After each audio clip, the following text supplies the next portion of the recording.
Nietzsche on the grand style, the Apollonian and the Dionysian. Now what Nietzsche calls der Große Stil, where it's not clear what he means by style or Stil in German, is, however, where art in this grand style, where art comes into her own, to speak in the feminine here. And it's what Nietzsche calls a sense for the rare and that which lasts. And it's a crucial distinction that he makes between the Apollonian and the Dionysian very early on, resurfaces here, but also that which we can refer to, or Nietzsche refers to as the classical and the romantic. Now Nietzsche despises the romantics. Why? Because the romantics, as he writes in The Will to Power, is an artist who only becomes creative, schöpferisch, who wants to create only because of distaste with the world or a certain lack that the romantic perceives with the world. The romantic ironically looks away from the world and wants to overcome this lack, and that's what makes the romantic begin to be creative in the first place. The classical, however, is for Nietzsche something else. This is someone who is capable of seeing life, existence, being as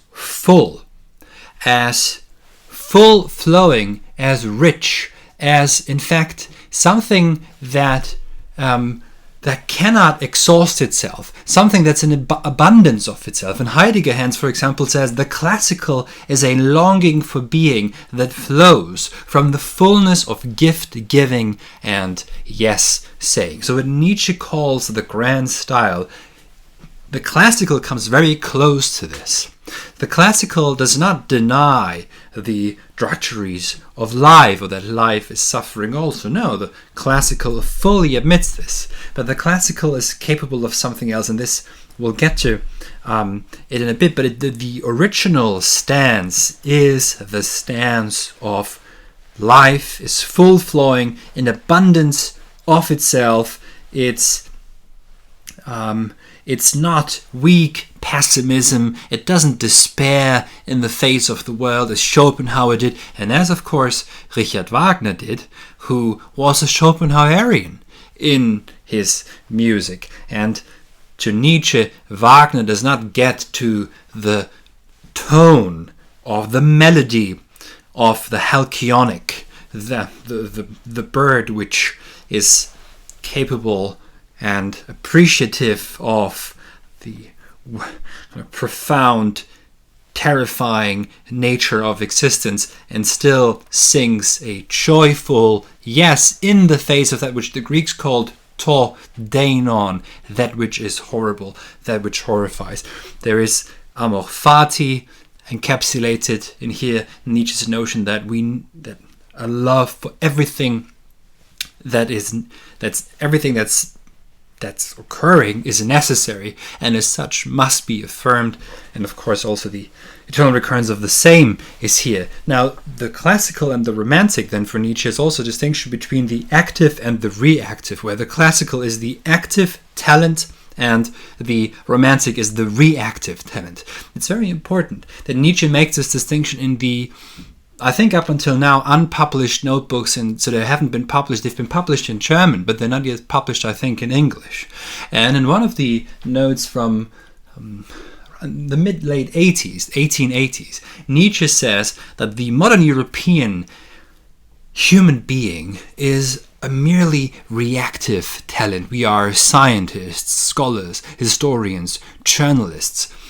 We only react to stimuli from without, but we don't act. And the classical is the one who acts, and is the one who also, as he says, longs for destruction, for change, for becoming, but at the same time can set that which is into being. Sorry, it can set that which becomes into being and let it occur as stable. Whereas the romantic despairs with the world and with its intricacies. Now, it's of course also important to see this quite. Hegel speaks of the Schlegel brothers as two examples of critical minds who were incapable of becoming properly philosophical. They turned ironic because the world wasn't fit enough, wasn't good enough for their genius. Hence, the ironic, romantic soul turns away from the world in artistic despair and does not say yes. However, the romantic, again, is that which is active, is that which is purely also is not purely Dionysian. However, that's important. Now, to come back to the Apollonian and Dionysian, so the classical, and that is also very important for the grand style. What does it mean for an artist, a thinker, to be of the grand style?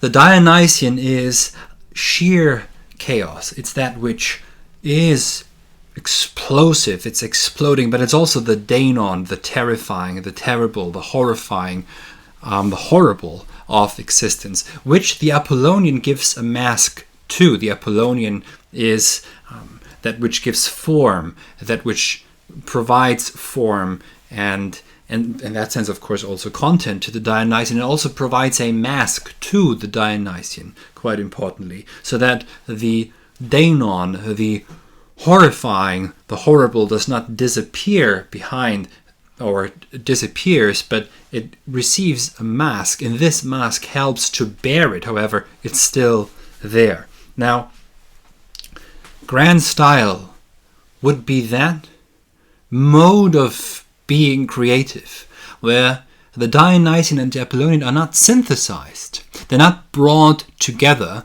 and elevated, or say, in a Hegelian sense, sublated one against the other.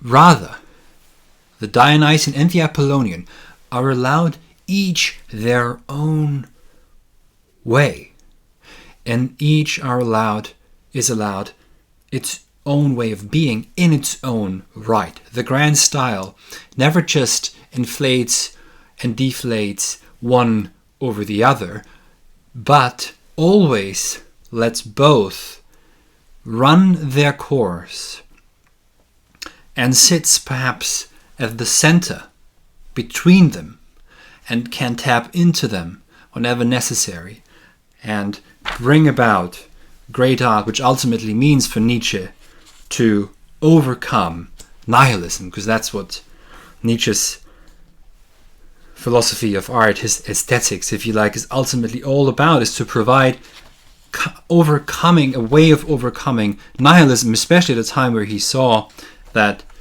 those who wanted to do so, for example Wagner, became incapable, and other artists that he criticizes in The Will to Power, for example, for being too reflective, less intuitive, less instinctual, not instinctual enough, and in general incapable of bringing about, giving birth to a new world. Again, grand style, I think, can be summarized in a rather, it's a bit simplifying it, but still, one can think of it as this: the horrifying of life is not denied, it's fully affirmed, and so is its beauty.